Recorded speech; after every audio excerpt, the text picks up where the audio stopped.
Saya ingin setiap apa yang disebutkan berupa istilah dalam syariat. Ingat, ada istilah syariat, ada nama dalam bahasa, itu berbeda. Semua bahasa syariat, istilah syariat itu punya makna. Bukan bahasa Arab biasa, ingat. Takwa misalnya. Itu bukan bahasa Arab biasa, itu bahasa syariat. Takwa, salat, zakat. Karena itu setiap nama dalam syariat kita mesti paham apa maksudnya. Artinya apa? Termasuk nama-nama salat, hati-hati, bukan sekedar waktu. Fajar, zuhur, asar, maghrib, isya, itu ada maknanya. Ada hikmahnya. Karena itu ketika Nabi diutus sekaligus menerangkan hikmahnya. Dari sejak doa Nabi Ibrahim alaihissalam dengan doa Nabi Ismail alaihissalam. Di Quran surah kedua ayat 129. Rabbana wab'ats fihim rasulam minhum yatlu alaihim ayatika wa yu'allimuhumul kitaba wal hikmah. Hikmahnya ada.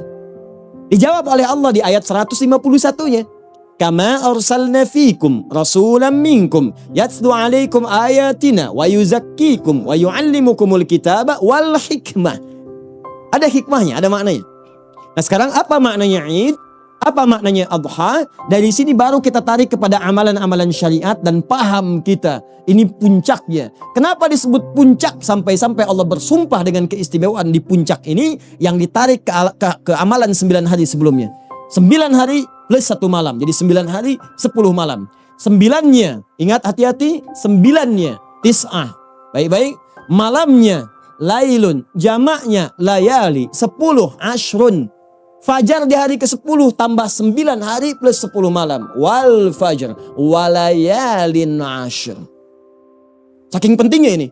Makanya kita tarik dulu ke 10 fajarnya dengan duhanya Idul Adha. Baru kita tarik dari sini ke 9 ke belakangnya. 10, 9, 8, 3. Ya, sampai dengan kedua, ke-1. Pus naik ke atas. Id berasal dari kata ada ya'udu. Ya, pelan-pelan, sabar. Ada ya'udu idan.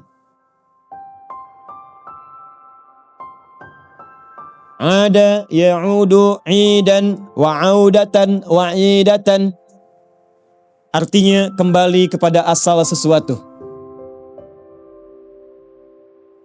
Ada 2 kata menunjuk makna kembali.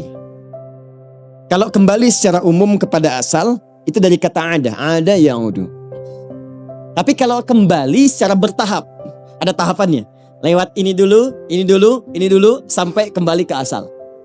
Detilnya, itu disebut dengan raja'a yarji'u. Raja'a yarji'u, ruju'an. Orangnya disebut raji', raji'un. Kalau banyakan tinggal tambah waw dan nun di ujungnya. Raji'un.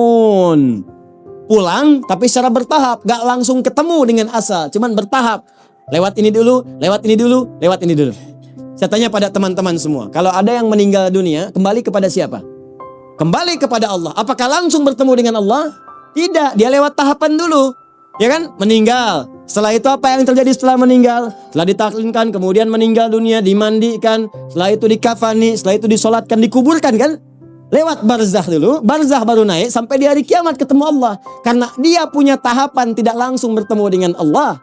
Dia bertahap dulu, maka dikatakanlah saat kepulangannya, inna lillahi wa inna ilaihi raji'un. Bukan aidun, raji'un. Itu yang disebut di Al-Quran, surah kedua Al-Baqarah, ayat ke-156, paling kiri sebelah atas. Alladzina idza asabathum musibah qalu inna lillahi wa inna ilaihi raji'un. Karena itu Allah menurunkan keterangan di Al-Quran. Nanti saat kamu akan pulang, begini tahapannya kata Allah. Mulai akan meninggalnya disebutkan. Kalau tahapannya pengen enak saat meninggal, begini caranya. Turunkan Quran surah 89, ayat 27 sampai dengan ayat 30. Ini meninggal paling enak. Saking tenangnya, gak kerasa pulangnya. Sampai saat pulang ditampakkan surganya oleh Allah. Baru sakarat nih mau meninggal, amalannya ditampakkan. Sampai pintu gerbang surganya tampakkan. Lihat kalimat Qurannya. Ya ayyatuhan nafsul mutmain. Irji'i ila rabbiki radiyatan. Fadkhuli fi wadkhuli. Muncul kalimatnya. Kata Allah, hei jiwa yang sangat tenang. Masya Allah, mau pulang, tenang banget. Enak. Mbah Mun kemarin tuh mau pulang, cium Hajar Aswad dulu. Dan mau tahajud malamnya tuh. Mau tahajud tenang banget. Ya. Al-Ustaz Arifin Ilham mau pulang sampai nulis dulu. Liqa Allah. Lagi siap-siap nih pengen jumpa dengan Allah. Saking tenangnya gitu. Ada orang-orang baru disebutin aja udah gelisah. Nanti wafat nih. Tapi orang-orang ini tenang sekali. Bahkan saking tenangnya gak kerasa pulang. Kata Allah, hei jiwa yang lagi tenang, tenang banget mau pulang. Ayo cepat pulang.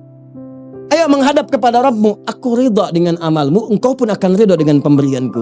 Masuk dalam golongan hamba aku sudah siapkan surga untukmu. Ditampakkan amalnya. Tampakkan amalannya. Makanya banyak orang-orang tuh yang gembira, sekaligus kadang-kadang ngigau. Kenapa gak lebih banyak lagi ya Allah? Kenapa gak lebih panjang lagi ya Allah? Ya Allah, kenapa bukan yang baru? Terjadi di zaman Nabi. Ternyata begitu ditampakkan, dia pernah saat ke masjid, dia jalan kaki. Begitu akan wafat ditampakkan pahalanya.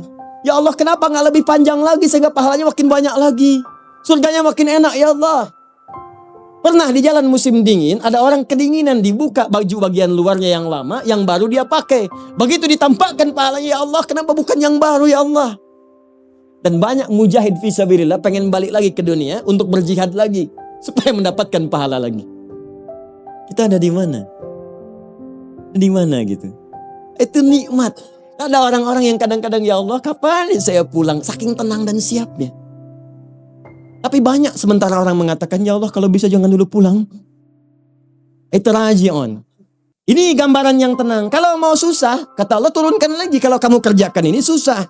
Maka turun Quran surah ke-8 ayat ke-50 itu. Dipukulin malaikat tuh. Apa yang menyebabkan dia begitu? Disebutkan nih kalau kamu kerjakan ini, kamu akan begini. Kamu dusta, kamu zalim, kamu mabuk, kamu zina. Nanti kalau kamu mau tahu cara pulangnya, kamu akan begini. Tapi kalau kamu salat, kamu zakat, kamu puasa, kamu baca Quran, pulangnya begini. Kalau nggak percaya, silakan kata Allah kerjakan. Tapi saat terjadi itu, tidak akan lagi yang bisa menolong kalian. Makanya ketika itu ada, siapkan teman-teman antum, kita, saya, anda, kita. Sekarang di fase mana? Kalau di fase dunia berarti akan pulang. Siapkan tuh persiapan pulang. Nanti ke alam kubur dia dijelaskan lagi. Turun Quran misalnya surah ketiga Ali Imran ayat 169 sampai dengan 172. Ini nih tipe alam kubur yang bagus. Antum mau tipe berapa? 36, 72? Huh? Yang berapa meter? Yang terangnya sebagaimana? Yang nikmatnya seperti apa? Ada semuanya. Yang gelap juga ada. Gak usah nunggu mati lampu. Kasihan pohon sengon. Banyak.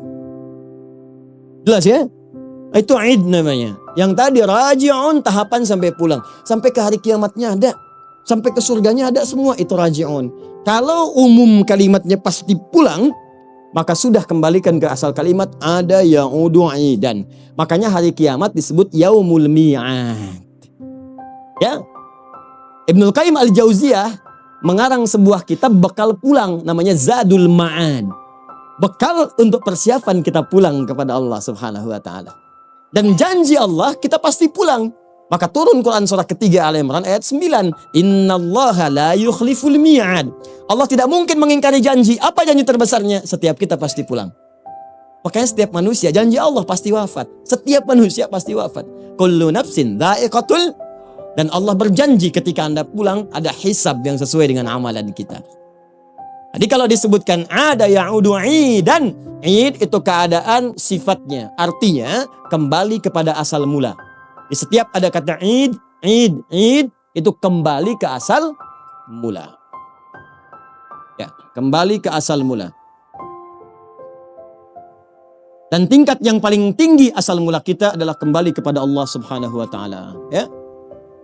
Tapi ini kata dasarnya, makna dasarnya ini, setiap kembali ke asal mula maka keadaannya, sifatnya, nilainya disebut dengan id namanya.